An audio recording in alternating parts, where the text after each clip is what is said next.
कुनै समय पूर्वमा टिस्टादेखि पश्चिममा सतजलसम्म पुगेको नेपालको भूमि सुगौली सन्धिपछि मेची र महाकालीमा खुम्चिन पुग्यो। हाम्रा पिता पुर्खाहरूले रगत पसिना बगाएर बनाएको ठूलो नेपाललाई भारतले यति बेला केही हिस्सा उपनिवेशको रूपमा भोग चलन गरिरहेको छ। दर्शकबिन, आजको यो भिडियोमा तपाईहरू समक्ष हामी सुगौली सन्धिको वास्तविकता, नेपालले आखिर किन विवश भयो सुगौली सन्धि गर्न र अहिलेको अवस्थामा यो खारेज हुन पर्छ कि पर्दैन भन्ने विषयको विशेष सामग्री आजको श्रृङ्खलामा तपाईहरू समक्ष प्रस्तुत गर्दैछौँ। यो सामग्रीलाई अन्त्यसम्म हेरिदिनुहोला र धेरै नेपालीहरूमाझ सेयर गरेर पुर्याइदिनुहोला। नेपाल पुनः एकीकरणको क्रममा थियो। पृथ्वीनारायण शाहपछि उनका छोरा बहादुर शाहले पुनः एकीकरणलाई निरन्तरता दिए। भक्ति थापा, अमरसिंह थापा, बलभद्र कुँवर जस्ता योद्धाहरूको यसमा महत्त्वपूर्ण योगदान रह्यो। भक्ति, अमरसिंह र बलभद्रहरूको सामूहिक नेतृत्वमा नेपालको सिमाना पश्चिममा सतजल पारी काङ्गडासम्म पुग्यो। काङ्गडाका राजा संसार चन्द ज्यान जोगाउन काङ्गडाको मानव निर्मित किल्लामा गएर लुके। काङ्गडाको किल्ला अहिलेसम्म देखिए भेटिए मध्येको अभेद्य किल्ला पनि हो। त्यसलाई गोर्खालीहरूले त्यो समयमा भेदन गर्न सकेनन्, त्यहाँ भित्र पस्न सकेनन्। लामो समयसम्म किल्लामा लुकेका संसार चन्द एक दिन किसानको भेष धारण गरेर गोर्खालीहरूलाई झुक्क्याउँदै पन्जाब केसरी रणजित सिंहको शरणमा पुगे। त्यसपछि संसार चन्द र रणजित सिंहको संयुक्त फौजसँग गोर्खा फौजको लडाईँ भयो, जसमा गोर्खालीहरूले हार बेहोर्नु पर्यो। यो निर्णायक लडाईँपछि नेपाली पक्ष सतजलभन्दा अगाडि जान सकेनन्। उनीहरूको देश विस्तार पश्चिममा त्यहीँसम्म पुगेर समाप्त भएको थियो। त्यति नै बेला तराईपट्टिको इलाकामा अङ्ग्रेजहरूसित नेपालको सिमाना विवाद सुरु भएको थियो। बेलायतबाट व्यापार गर्न आएका अङ्ग्रेजहरू भारतलाई उपनिवेश बनाएर बसेका थिए। त्यहाँ शासन सञ्चालन गर्न बेलायतले खडा गरेको थियो इस्ट इन्डिया कम्पनी। नेपालसित सीमा विवाद बढ्दै जाँदा खुद्रा लडाईँहरू हुन थाले। इस्ट इन्डिया कम्पनी तिब्बतमा व्यापार गर्न चाहन्थ्यो, तर पूर्वमा टिस्टादेखि पश्चिममा काङ्गडासम्म नेपालले तिब्बतलाई ढाकेको थियो। उनीहरूलाई तिब्बत पस्नको निमित्त नेपाली भूभाग हात पार्नु अनिवार्य भयो। त्यसैले इस्ट इन्डिया कम्पनीले नेपाललाई भारत जस्तै उपनिवेश बनाउन निर्णायक लडाईँको घोषणा गर्यो। अङ्ग्रेजले 1814 नोभेम्बर 1 देखि नेपालमाथि आक्रमण सुरु गरे। नेपाल अङ्ग्रेज बीच 5वटा किल्लामा लडाईँ भयो। महाकाली पारीका 2वटा र महाकाली पूर्वका 3वटा। महाकाली पूर्व नेपालले आफूलाई अडिक राखिराख्यो भने अङ्ग्रेज छिर्नै सकेनन्। पश्चिमपट्टिको लडाईँमा भने नेपाली वीरहरूले हार बेहोर्नु पर्यो। पश्चिमको लडाईँमा बम शाह भन्ने एकजना प्रभावशाली सैनिक कमान्डरले शङ्कास्पद रूपमा आत्मसमर्पण गरे। त्यो बेला यो खबर पाएपछि कुमाऊमा रहेका नेपाली सेनापति अमरसिंह थापा हताश बने। नेपाली पक्षले तत्कालै युद्ध स्थगित गर्ने प्रस्ताव अङ्ग्रेज समक्ष पेश गर्यो। अङ्ग्रेजका सेनापति त्यति बेला अक्टर लोनी थिए। वार्तालापपछि सन् 1815 को मे 15 अमरसिंह थापा र अक्टर लोनी बीच सम्झौता भयो। उक्त सम्झौताबाट महाकालीदेखि सतजलसम्मको क्षेत्र नेपालले गुमाउन पुग्यो। यता पूर्वतर्फ नेपाल टिस्टादेखि 70 किलोमिटर पूर्व नगरकट्टा भन्ने ठाउँसम्म पुगिसकेको थियो। सिक्किमको 3/4 भाग नेपालमा थियो। त्यति बेला अङ्ग्रेजले नेपाल विरुद्धको लडाईँमा सिक्किमका राजाले सघाएमा उनलाई सिक्किमको गुमेको भूभाग फिर्ता गरिदिने वचन दिएको थियो। यता नेपालगञ्ज साइडपट्टि अवध भन्ने राज्यको नवाबसित उनीहरूले युद्ध लड्नका लागि 2-3 करोड भारु ऋण लिएका थिए। नेपालसित युद्ध जितेर उक्त रकम बापतको जमिन अवधलाई दिने समझदारी भएको थियो अङ्ग्रेजहरूको। अमरसिंह र अक्टर लोनी बीचको सेनापति स्तरको सम्झौताबाट बेलायतले भने चित्त बुझाएन। युद्धमा हारेको नेपालबाट उसले अझ धेरै कुराहरू चाहेको थियो। त्यसैले 1815 को डिसेम्बर 2 मा बेलायतले नयाँ सन्धिको प्रस्ताव पठायो। अमरसिंह र अक्टरलोनी बीच भएको सम्झौतामा टेकेर सन्धि गरिएको भए न्यायोचित हुन्थ्यो, किनकि नेपालले लडाईँ हारेको पश्चिममा मात्रै थियो, पूर्वमा थिएन। तर बेलायतले पूर्वको टिस्टादेखि पश्चिम महाकालीसम्मको सम्पूर्ण तराईमाथि दाबी गर्यो। सन्धिमा उल्लेखित अंग्रेजी वाक्यांश यस्तो छ: the king of Nepal cedes the whole lowland between Mechi and Teesta, Koshi and Gandak, Gandak and Rapti, Rapti and Kali. बेलायतले सही गरेर पठाएको सन्धिमा नेपालका राजाले 15 दिनभित्र सही गर्नुपर्ने भनिएको थियो। तर त्यति ठूलो भूमि गुम्ने भएपछि दरबारभित्र विवाद आयो। कसैले सही गरौँ भने त कसैले सही नगरौँ भने। नेपालका राजा गिरवाड युद्ध विक्रम शाह त्यति बेला सानै थिए भने त्यति बेला प्रधानमन्त्रीमा शक्तिशाली भीमसेन थापा थिए। बेलायतले भनेको अवधि अलमलमै बित्न थाल्यो। नेपालले सही नगर्दा बेलायत सशंकित बन्यो। नेपालले अर्को लडाईँ लड्न खोजेको हो भन्ने निष्कर्ष अंग्रेजहरूले निकालेर मकवानपुर साइडबाट फेरि उनीहरूले आक्रमण सुरु गरे। त्यो लडाईँमा हाम्रा पुर्खाहरू हार्दै हार्दै गए। उनीहरू काठमाडौँ पुग्ने योजनाका साथ अघि बढेपछि शासकहरू हच्किए। अन्ततः उक्त सन्धिमा हस्ताक्षर गर्न तयार भए।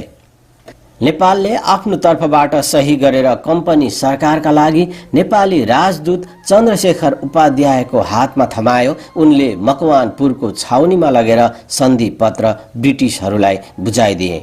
नेपालले पठाएको 93औं दिन सन् 1816 को मार्च 4 मा नेपालले हस्ताक्षर गरेर बुझाएको सन्धि नै सुगौली सन्धि हो। यो सन्धिको सक्कल प्रति अहिलेसम्म फेला परेको छैन। अदालतमा मुद्दा पर्दा पनि सरकारले उपलब्ध गराउन सकेन। सन्धिमा नेपालको तर्फबाट राजा वा प्रधानमन्त्रीको हस्ताक्षर देखिएको छैन। बाहिर आएको सन्धिको प्रतिमा चन्द्रशेखर र गजराज मिश्रको हस्ताक्षर मात्रै छ। तर यसो भनिरहँदा यसको मतलब सन्धिको वैधानिकतामा भन्ने प्रश्न उठाउन सकिँदैन। नेपालले संयुक्त राष्ट्रसङ्घको सदस्यता लिने, बेलायतमा स्वतन्त्र राज्यका रूपमा आफूलाई चिनाउन यही सन्धिलाई आधार बनाएको थियो। त्यति बेला रुस र युक्रेनले नेपाललाई भारत संरक्षित राज्य भनेर सदस्य दिन नहुने लबिङ समेत गरेका थिए। त्यसपछि राष्ट्रसङ्घले नेपाललाई पत्र पठाएर स्वतन्त्र राज्य भएको प्रमाण देऊ भन्यो। यसको जवाफमा नेपालले अंग्रेजसित द्विपक्षीय युद्ध भएको र स्वतन्त्र राष्ट्रको हैसियतमा तेस्रो पक्षको संलग्नता बिना सन्धि गरेर टुङ्ग्याएको भन्दै सुगौली सन्धिको कपी पठाइदिएको पाइन्छ। सुगौली सन्धिका कतिपय ठाउँमा बेलायत सरकार र कतिपय ठाउँमा इस्ट इन्डिया कम्पनी भनेर लेखिएको छ। तर यसलाई हामीले बेलायत सरकारसितकै सम्झौता भनेर बुझ्नुपर्छ, किनकि इस्ट इन्डिया कम्पनी भनेको सरकारले नै एउटा ऐन अन्तर्गत बनाएको कम्पनी थियो। त्यसैले यो सन्धिको जवाबदेही बेलायत सरकार नै हुनुपर्नेमा दुविधा छैन। नेपाललाई अहिलेसम्म बिजाइरहने एउटा दुखान्त परिघटना लिन सकिन्छ। सुगौली सन्धिलाई पूर्वमा नेपालको टाउको छिनाए जत्तिकै भयो भने पश्चिममा पनि नेपालको घुँडासम्म काटिए जत्तिकै अपाङ्ग बन्यो हाम्रो देश। सुगौली सन्धिमा गुमाएको मध्य तराईको ठूलो हिस्सा पछि नेपालले फिर्ता पायो। नेपालसित युद्ध गर्दा गोर्खालीहरूको बहादुरीबाट भित्रैदेखि डराएका थिए ब्रिटिसहरू। नेपाल र बेलायतको युद्धमा ठूलो असमानता थियो। हाम्रा 12,000 सेनाहरू थिए भने उनीहरूका 52,000। हतियारको नाममा हामीसँग खुकुरीका अलावा छाला र ढलोटका केही तोपहरू थिए। यता उनीहरू आधुनिक हात हतियारबाट सुसज्जित थिए। यसका बावजुद गोर्खालीले झण्डै 1 वर्षसम्म युद्ध लडेका थिए। युद्ध जिते पनि सम्भवतः बेलायतले ठान्यो भविष्यमा कुनै पनि बेला वीर गोर्खालीहरूले यो पराजयको बदला लिनेछन्। अर्को कुरा, गोर्खालीलाई हातमा लिन सकेमा साम्राज्य विस्तारमा ठूलो सघाउ पुग्ने उनीहरूको आकलन रह्यो। यही आशयले नै सुगौली सन्धिको एउटा धारामा नेपालीहरू ब्रिटिस आर्मीमा भर्ना हुन सक्नेछन् भनिएको छ।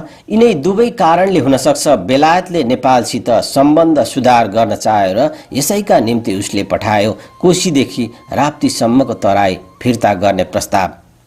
सन् 1816 को डिसेम्बर 8मा नेपालको ठूलो जमिन गुमेकोमा दुख मनाउ समेत गरी टोपलेर पठाएको प्रस्ताव स्वीकार गर्दै नेपालका राजाले 3 दिनपछि 11 तारिखमा स्वीकार उक्तिसहित जवाब पठाए।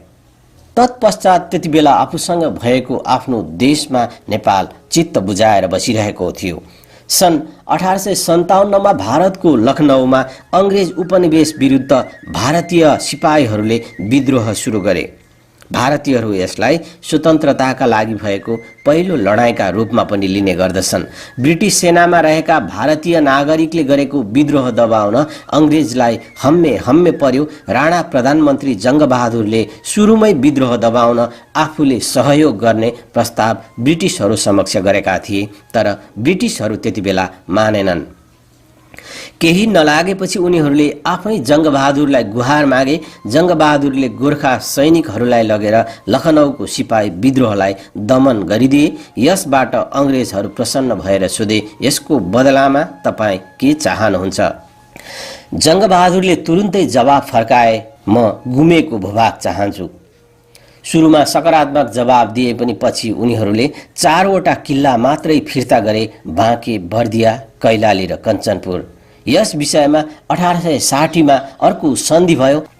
यसरी बल्ल हालको नक्सा अनुसार मेचीदेखि महाकालीसम्मको नेपाल तयार भएको हो, जसलाई यति बेला पनि हामी वीर गोर्खालीहरूको देश भनेर गर्वका साथ भन्ने गर्दछौँ। नेपाल विस्तार हुँदा यसको क्षेत्रफल 2,04,917 वर्ग किलोमिटर थियो भने अहिलेको क्षेत्रफल 1,47,181 वर्ग किलोमिटर छ। पछि फिर्ता आएको बाहेक सुगौली सन्धिबाट हामीले झण्डै 60,000 वर्ग किलोमिटर माटो गुमायो, जसलाई भारतले यति बेला उपनिवेशको रूपमा उपभोग गरिरहेको छ। त्यो हाम्रै जमिन थियो। हामीले अंग्रेजहरूसँग हारेको जमिन थियो। हामीले अंग्रेजहरूसँग सन्धि गरेको जमिन थियो। तर जब अंग्रेजले छोडेर गयो, उक्त जमिन भारतले आफ्नो कब्जामा लिएर भोग चलन गरिरहेको छ, उपनिवेश बनाइरहेको छ। दर्शकवृन्द, आजको यो भिडियोमा तपाईहरु समक्ष हामीले सुगौली सन्धिको वास्तविकता, नेपालीहरूको हार र कसरी अहिलेको नेपाल कायम भएर हामीले नेपाली भनेर गर्व गरिरहेका छौं भन्ने विषयको यो सामग्री प्रस्तुत गर्यौं। यो सामग्रीलाई धेरै भन्दा धेरै नेपालीहरूमा पुर्याइदिनु होला।